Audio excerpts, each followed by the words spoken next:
salaamaaleykum yéen ñëpp maa ngi leen di nuyu di leen sant di leen gërëm man maa ngi tudd docteur Ba Cheikh Ahmed Tidiane médecin au SAMU national nekk chargé des revendications et des affaires juridiques bu SAMES section SAMU national. li ñu fi tax a ñëw tey mooy lenn lu dul wax leen suñu njàqare bi nga xam ne am nañ ko depuis ba ñu se lever suñu mot d'ordre bi nga xam ne enclenché woon nañ ko depuis ay weer yi jëm ci ginnaaw boo dee xool tey ñi ngi fi daje ñun intersyndical SAMES section SAMU national ak SUTSAS section SAMU national daanaka depuis le 26 février ci at bu bees bi ci lañ déposé woon suñu plateforme revendicative ñu tàmbale woon ci ay waxtaan ak ministère de la santé tàmbale woon ci ay waxtaan ak administration bu nekk SAMU national demoon na ba waxtaan bi jurul woon dara ba ñun ñu demoon en grève lu mat daanaka weer mais ci grève boobu ñu demoon grève bi dañ ci waxtaan ak ay autorités yu nekk biir ministère li demee ni que Fatou Mbaye Sylla directrice des établissements de santé ak DRH ak administration du SAMU bu fi nekkoon ba taxoon ñu lever suñu mot d'ordre daanaka mat na ñaari weer mais ba ñu lever suñu mot d'ordre ba léegi lu ñu gisoon ci engagement yoom ñu jëloon bu gën a fës mooy ñu fay ñu suñu ay arriérés prime Covid ñaareel bi mooy ñoom ñu fay personnel SAMU bi seen prime NEPAD engagement yooyu nga xam ne ñoom jëloon nañu ko ba léegi gis nañ ci defuñ ci dara te gannaaw engagement yooyu noonu yeneen point yi nga xamante ne concerné woon na suñu plateforme revendicative lu demee ni que paiement des primes de prudence des ambulanciers majoration des primes de garde des primes de brancardage l'avancement du personnel daanaka point yooyu yëpp waxtaan yu ñu ci sumboon ba léegi ñun dañoo gis ni que mu nekkee ministère que mu nekkee suñu administration gis nañ bi waxtaan bi daanaka naxee mbaay la gënoon nduru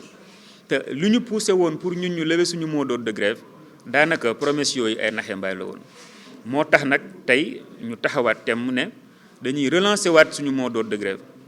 à travers l'intersyndical SAMES ak SUTSAS bu SAMU national di leen yëgal ni fileeg suba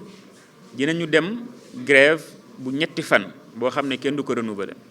ci biir grève boobu nag dinañ ci def lenn lu dul urgence primaire maanaam képp koo xamante ne soxla na SAMU na fekk ni bakkanam nekk ci diggante dund ak dee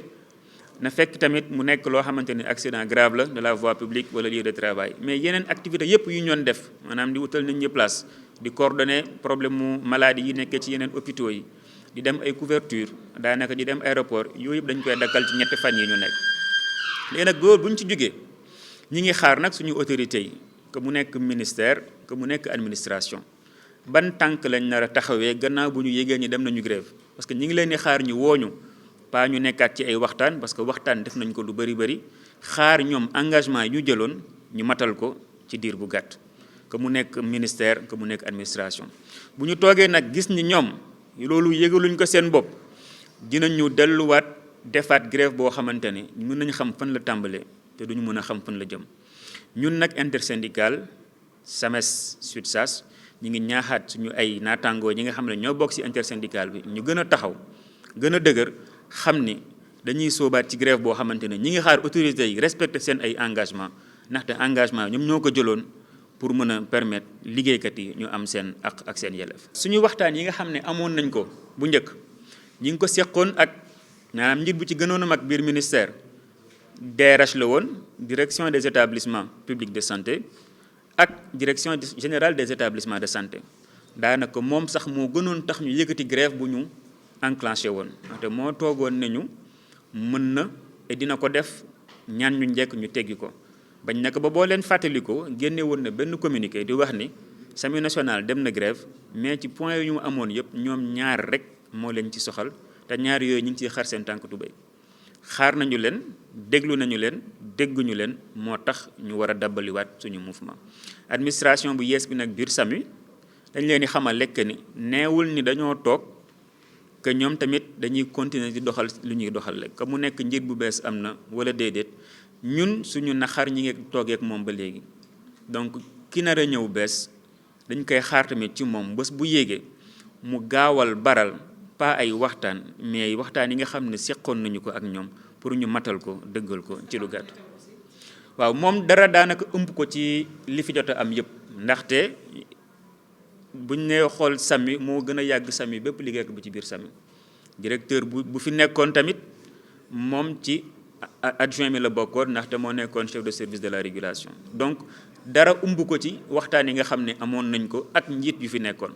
donc dañuy jàpp ni moom sax ci moom lay gën a yombee suñu ay problème yoo xam ne concerné na SAMU moom ñu baral ko pour faj ko ndaxte xam na lépp yëg na lépp dañu koy dund ak ñun jërëjëf.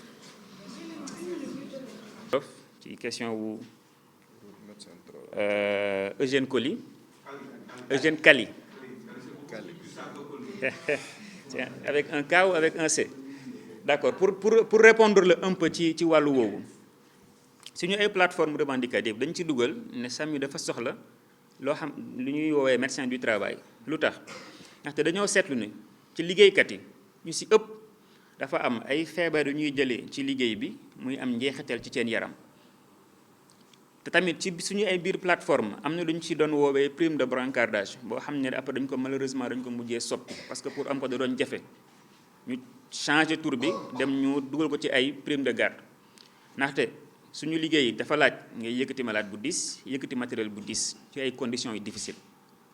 donc loolu bu amee ay feebar day jóge ci liggéey bi ñëw ci liggéeykat bi lu ñuy woowee maladie professionnelle ou bien à caractère professionnel te loolu dafa am koo xamante ni loolu la jàng ci wàllu médecine moom moo koy jël en considération moom moo koy faj nga nekk nit da ngay soxla médecin nga nekk médecin da ngay soxla médecin maintenant bërëbu liggéeykaay tamit dafay soxla médecin boo xamante ni moom mooy définir relation bi existe entre liggéey bi ak liggéeykat yi pour du ci mën a indi ay saafara te yaakaar naa entreprise yu bëri am nañ ko ba ça soit entreprise yoo xamante ni dañuy liggéey ci loxo wala liggéeyum xel donc loolu li am solo la te ñëpp dañ ko war a am donc beneen question bi nga posé woon mooy mba xam dañoo waroon xaar ba autorité yu bees yi ñu installé leen balaa ñuy déclenché waat mouvement pour répondre ci loolu dinañ wax ni suñu ay contrôle ñu doon def ñu ko seqaloon ba léegi yaakaar naa kenn changé wu ci te kenn rek moo ci changé su ma juumul moom mooy l'ancienne DRH madame Diagne donc kii nga xam ne mooy directeur de établissement public de santé mi ngi fi ba léegi ki nga xam ne mooy directrice générale des établissements de santé mi ngi fi ba léegi te daanaka moom moo gënoon a tax suñu grève bu njëkk ba ñu teggi woon suñu tànk donc bu ñu toogee diir observé gisuñu dara loo xamante ni nduru na solution mais dafay dagal ñun tamit ñu yëgluwaat li nga xamante ni moo concerné directeur général de la santé bu yees bi ñun ba ñuy def suñu ay dox yu bëri nga xam ne jox nañ ko ak ministère ak administration SAMU amul benn yoon boo xam ne gis nañu ancien directeur général de la santé yëg na suñu grève courrier yi dem na woowuñ ñu ministre bi tamit yëg na suñu grève amul benn démarche boo xamante ni def na ko pour gis ñu en tout cas directement donc gisuñu lu tax ñu ne dañuy xaar ba ñoom ñu nekk yees pour que ñu mën a reprendre suñu ay activités de grève. Bonjour, donc je me présente, Dr Mohamed Traoré. Je me présente, Dr Mohamed Traoré, médecin urgentiste au niveau du SAMU national, secrétaire général de la section du SAMES au niveau du SAMU. Donc je m'en vais vous lire le communiqué de presse. Les sections syndicales du SAMU national, représentées par le syndicat autonome des médecins, pharmaciens et chirurgiens dentistes du Sénégal, le SAMES, et le syndicat unique des travailleurs de la santé et de l'action sociale, le SUTSAS, tenons à informer l'opinion publique nationale et internationale de la situation critique qui prévaut au sein de notre établissement. Après une trêve de 2 mois durant laquelle nous avons tenté d'engager des négociations pour restaurer la paix et améliorer les conditions de travail, nous constatons avec regret que nos revendications n'ont toujours pas été satisfaites. Malgré plusieurs rencontres avec les autorités compétentes, aucun des 16 points de notre plateforme revendicative n'a été pris en compte. Même les promesses faites par la directrice générale des établissements de santé, Mme Fatou Mbaye Sylla, n'ont pas été tenues. La direction du SAMU, quant à elle, continue de faire preuve d'indifférence à l'égard de nos conditions de travail. À ce jour, le personnel technique du SAMU national attend toujours le paiement des arriérés de la prime Covid-19. le versement de la motivation NEPAD, le règlement des heures supplémentaires, la revalorisation des primes de garde en compensation du brancardage, le renforcement des effectifs paramédicaux et médicaux, le paiement des arriérés de primes de prudence pour les ambulanciers, la dotation en équipement de travail, notamment des tenues imperméables en période d'hivernage, la nomination d'un médecin de travail pour traiter les maladies professionnelles telles que les lombalgies, hernies discales et cervicarthrose développées par le personnel technique durant leurs activités professionnelles, l'avancement du personnel, la mise en œuvre de la formation continue malgré un budget alloué et une subvention de notre partenaire LuxDev, la présence d'un conseiller juridique ou d'un avocat pour les litiges pénaux. Face à ce mépris flagrant et ce manque de considération pour le personnel soignant de la seule structure publique de médecine préhospitalière du Sénégal, nous annonçons une grève de 72 heures à compter de ce mercredi 7 août 2024. Durant cette période, seules les urgences primaires seront assurées. Toutes les activités secondaires seront suspendues, y compris la recherche de places, les consultations de routine, les transports simples, les couvertures médicales et les activités à l'aéroport international Blaise Diagne. Nous réitérons notre détermination à faire respecter les droits du personnel soignant du SAMU national. En l'absence de respect des engagements pris lors des précédentes négociations, nous n'hésiterons pas à utiliser tous les moyens légaux à notre disposition pour obtenir satisfaction. Je vous remercie. Effectivement, si par nouvelle autorité vous entendez le nouveau directeur du SAMU, effectivement, je pense que c'est la personne la plus ancienne actuellement au niveau du service. Il précède même dans le service le directeur sortant. Donc, et ensuite, il est le président du conseil consultatif d'établissement. Donc, il était en étroite collaboration avec le directeur sortant. Et aussi, il siège au niveau du conseil d'administration. Donc, durant toutes les réunions que nous avons eu à avoir dans le cadre de nos revendications, il était présent. Donc, je pense qu'il n'y a pas une personne plus informée que lui concernant notre plateforme revendicative. Ne réagissent pas après les 3 jours de grève. On compte corser la grève, quitte à même aller jusqu'à arrêter le travail, fermer le SAMU.